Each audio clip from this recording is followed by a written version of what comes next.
Welcome to the Den, the Dark Entertainment Network. I'm the Gothic Rose, and this is the dark tale of the day.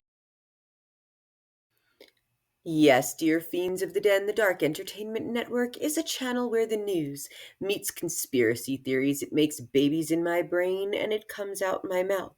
We explore the darkest stories from the deepest corners of Hollywood and the world. If you like this sort of entertainment, be sure to like, follow, and hit that bell because I am not going to stop. Welcome back, dear fiends of the Den. It is the haunted history of Hollywood, and today we are still talking about Hollywood's angel, Loretta Young, the Oscar winning beauty draped in virtue and velvet gowns. So let's continue. I have to continue in the 30s with the story of Loretta Young because it is just so compelling, and it really stories about Hollywood and the fixers and the keepers and all of the people the velvet know. They're very poignant for today as well.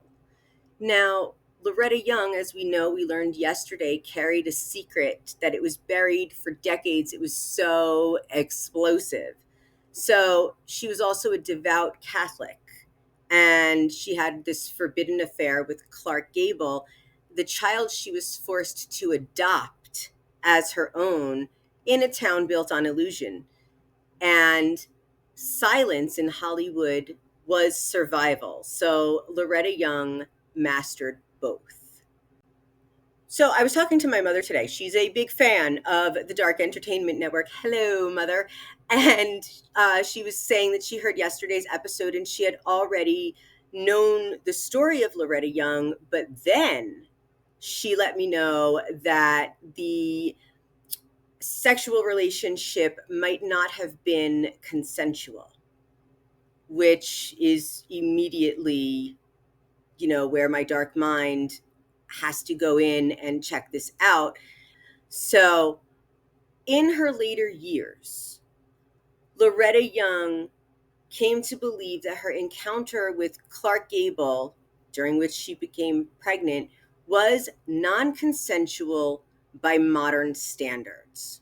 So, this is a whole revelation, and it's called That's What Happened Between Me and Clark. So, in 1988, at the age of 85, Loretta Young was watching an episode of Larry King Live when she first heard the term, warning, date rape, for the first time. So this word, this phrase, this term hit her like a ton of bricks. And she reportedly turned to her friend and her daughter-in-law and asked what that meant.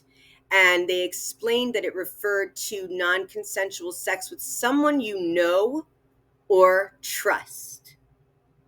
I have chills. And in that moment, she shared by her family and her biographer that this pregnancy that changed her life was non-consensual. So at the time, Clark Gable was 34, married, and one of the most powerful stars in Hollywood. Loretta Young, by standards of all, was 22, gorgeous, not married, and under contract, but she was also deeply religious, and that left her vulnerable to scandal. So the studio system offered absolutely no protection for women in these situations.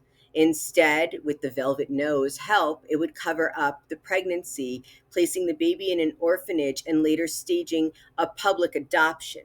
Now, let me reiterate that this was incredibly rare in Hollywood in the 1920s and the 1930s. So, as you've heard me say in a previous episode, Marlene Dietrich was quoted as saying, abortion was our birth control, in reference to the realities of early Hollywood. So many of these women, when they became pregnant, especially being unmarried, it was career ending.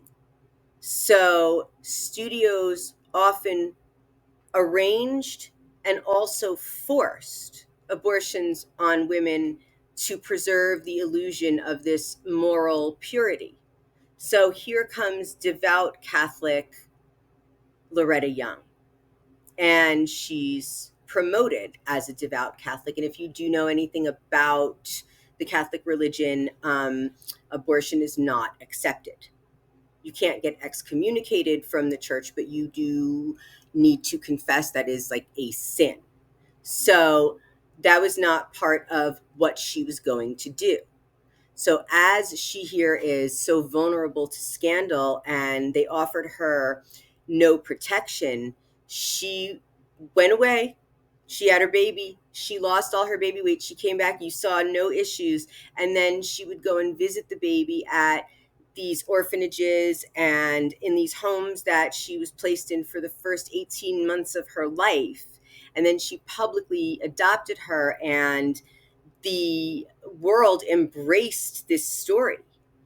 Now, she never accused Clark Gable of this non consensual sex during her lifetime. Her Catholic faith and fear of scandal, and the era's lack of knowledge and language around consent also contributed to a lot of her silence. And then in her final years, she did begin to understand and articulate what happened to her. So she thought she was in love and she was being used. Classic Hollywood story, especially being that young and being treated like a full on adult in Hollywood with men twice your age. Back in the day, we used to call those guys cradle robbers. So there it is, another piece of haunted Hollywood history, and we are going to get into the first talkies and Oscars. And I spoke a little bit about how they came to be, but let's talk about the winners of the first Oscars in the talkies, because I am loving this. Thank you guys for joining me in the den. If you have any stories you'd like to share or would like to be a guest in the den, please email me at welcometothedenpodcast@gmail.com. Must be 21 and over. And if you like dark, creepy stories as much as I do here in the den, please like, subscribe, and hit that bell. And as always, thank you for joining me here at the Dark Entertainment Network.